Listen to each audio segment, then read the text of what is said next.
Hi, everybody. Yesterday, we learned that in 2013, our businesses created 2.2 million new jobs, including 87,000 last month. Our unemployment rate is the lowest it has been since October 2008. And across our broader economy, there are signs of progress. Our manufacturing and housing sectors are rebounding. Our energy, technology, and auto sectors are booming. Thanks in part to the reforms in the Affordable Care Act, health care costs now eat up less of our economy. Over the past 4 years, costs have grown at the slowest rate on record. And since I took office, we've cut our deficits by more than half. Thanks to the hard work and sacrifice of the American people, our economy is growing stronger. But we know we've got more work to do together. Our success as a country depends on more than the success of our broader economy. It depends on the success of the American people.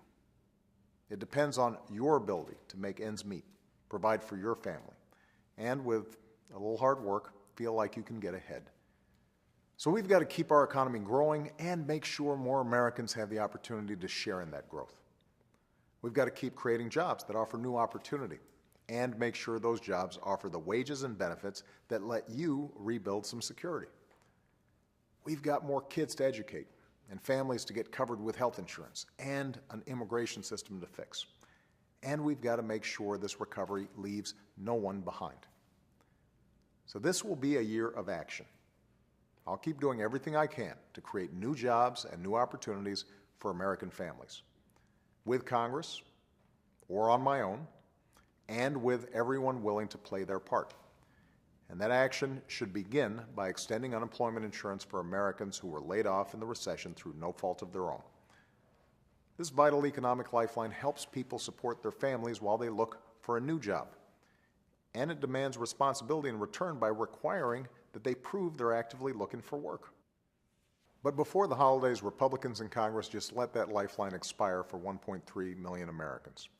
And if this doesn't get fixed, it'll actually hurt about 14 million Americans over the course of this year. Earlier this week, Democrats and Republicans in the Senate took the first steps toward making this right. But Congress needs to finish the job right away. More than 1 million Americans across the country will feel a little hope right away if they do.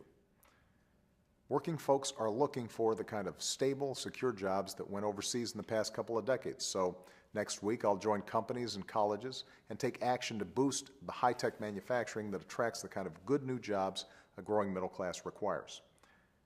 Business owners are ready to play their part and hire more workers. So next week, I'll be joined by college presidents as we lay out specific steps to help more young people go to college and graduate with the skills they need for today's new jobs.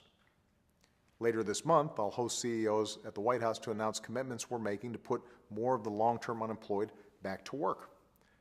And at the end of the month, in my State of the Union address, I'll mobilize the country around the national mission of making sure our economy offers everyone who works hard a fair shot at opportunity and success. As Americans, that's what we should expect.